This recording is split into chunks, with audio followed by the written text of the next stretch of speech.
दुनिया के किसी और देश में यह जुमला शायद इतना नहीं बोला जाता जितना भारत में, कि अमुक विषय पर राजनीति नहीं होनी चाहिए। जो सत्ता में होता है वह हर बात में कहता है कि इस विषय पर राजनीति नहीं होनी चाहिए। यह अलग बात है कि सत्ता में बैठे लोग खुद हर विषय पर राजनीति करते हैं। जैसे इस समय कोविड-19 की महामारी भी सरकार के हाथों एक राजनीतिक अस्त्र बन गई है। सरकार अलग अलग जरूरतों के लिए इसका इस्तेमाल कर रही है। देश की अर्थव्यवस्था पहले से ही नोटबंदी के बिना सोचे समझे और जीएसटी के जल्दबाजी में किए गए फैसले का शिकार हुई पड़ी थी, लेकिन देश की वित्त मंत्री ने अब कोविड-19 को एक्ट ऑफ गॉड बताकर अर्थव्यवस्था की बदहाली का ठीकरा भगवान के माथे फोड़ दिया है। यह इकलौती मिसाल नहीं है यह बताने के लिए कि सरकार कोरोना का राजनीतिक इस्तेमाल कर रही है। केंद्र सरकार ने संक्रमण रोकने के लिए लॉकडाउन का उपाय आजमाया था।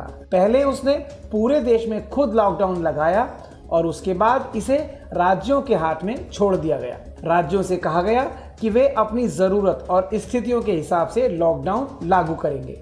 अब फिर केंद्र ने लॉकडाउन का अधिकार राज्यों के हाथ से छीन लिया है। अनलॉक के चौथे चरण के दिशा निर्देशों में कहा गया है कि सिर्फ कंटेनमेंट जोन में ही लॉकडाउन लागू होगा, यानी अब राज्य नाइट कर्फ्यू या वीकेंड का लॉकडाउन नहीं कर पाएंगे। साथ ही 100 लोगों तक की मौजूदगी में राजनीतिक, सामाजिक, धार्मिक गतिविधियों की भी मंजूरी दे दी गई है। लॉकडाउन के मामले में राज्यों के हाथ इसलिए बांधे गए हैं क्योंकि भाजपा को अब कम से कम 2 राज्यों में राजनीति करनी है। बिहार में विधानसभा का चुनाव तय समय पर कराना है और उससे पहले या उसके साथ ही मध्य प्रदेश में विधानसभा की 27 सीटों पर उपचुनाव कराना है। अब अगर बाकी राज्य संक्रमण रोकने के लिए अपने यहाँ लॉकडाउन करते रहेंगे, तब इन राज्यों में राजनीतिक गतिविधियां करने के रास्ते में एक नैतिक बाधा खड़ी रहेगी। लॉकडाउन का मामला ही खत्म कर दिया गया। ऐसे ही जब तक बिहार, मध्य प्रदेश के चुनाव नहीं थे, तब भले संक्रमण के मामले कम थे, पर राजनीतिक गतिविधियों पर रोक रही। लेकिन अब संक्रमण के मामले हर दिन नए रिकॉर्ड बना रहे हैं।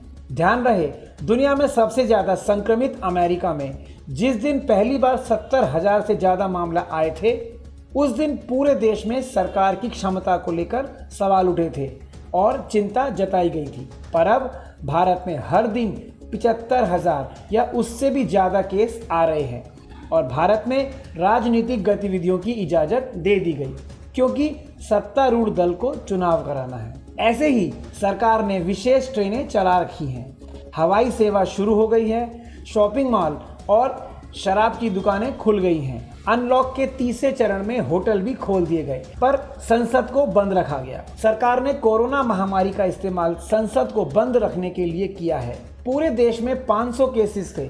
तब मार्च के आखिरी हफ्ते में कोरोना के नाम पर संसद के बजट सत्र को आनन फानन में स्थगित कर दिया गया था। अब 6 महीने में सत्र बुलाने की संवैधानिक मजबूरी में 14 सितंबर से सत्र का आयोजन हो रहा है, तो उसमें भी कोरोना के राजनीतिक अस्त्र का इस्तेमाल करके संसद की गतिविधियों को सीमित करने का प्रयास किया जा रहा है। यह सरकार चाहती है कि इंजीनियरिंग और मेडिकल में दाखिले के लिए 20 लाख बच्चे परीक्षा केंद्रों पर पहुंचे और परीक्षा में शामिल हों। उन बच्चों और उनके अभिभावकों के लिए कोरोना का संक्रमण खतरे की बात नहीं है, पर 786 सांसद 2 सदनों में अलग अलग बैठकर संसद की कार्यवाही में हिस्सा नहीं ले सकते हैं। सुरक्षा के नाम पर कई तरह के उपाय किए जा रहे हैं। उन उपायों को लेकर किसी को आपत्ति नहीं हो सकती है, लेकिन सुरक्षा के नाम पर संसद की गतिविधियों को सीमित नहीं किया जाना चाहिए। यह ध्यान रखें कि संसद जितनी सरकार की है उतनी ही विपक्ष की भी है और इसलिए संसद की कार्यवाही का समय लगभग आधा आधा सरकार और विपक्ष के बीच बटा हुआ होता है। आधे समय तक सरकारी कामकाज होता है और आधा समय विपक्ष सहित सभी सांसदों को मिलता है। हर दिन की कार्यवाही का पहला 1 घंटा प्रश्नकाल का होता है, जिसमें सरकार से सवाल पूछे जाते हैं। अल्पकालिक चर्चा और ध्यानाकर्षण प्रस्ताव के लिए भी सांसदों को समय मिलता है। किसी महत्वपूर्ण मुद्दे पर काम रोको प्रस्ताव के जरिए भी चर्चा होती है। इसके अलावा हर दिन की कार्यवाही का बाकी आधा समय सरकारी और विधायी कामकाज के लिए निर्धारित होता है, जिसमें बिल आदि पर चर्चा होती है और उन्हें पास कराया जाता है। लेकिन इस बार ऐसा लग रहा है कि कोरोना के नाम पर सरकार विपक्ष को मिलने वाला समय खत्म करने की तैयारी कर रही है, यानी सिर्फ सरकारी कामकाज होंगे। सरकार इस बार जन सरोकारों से जुड़े कई बिल लाने वाली है।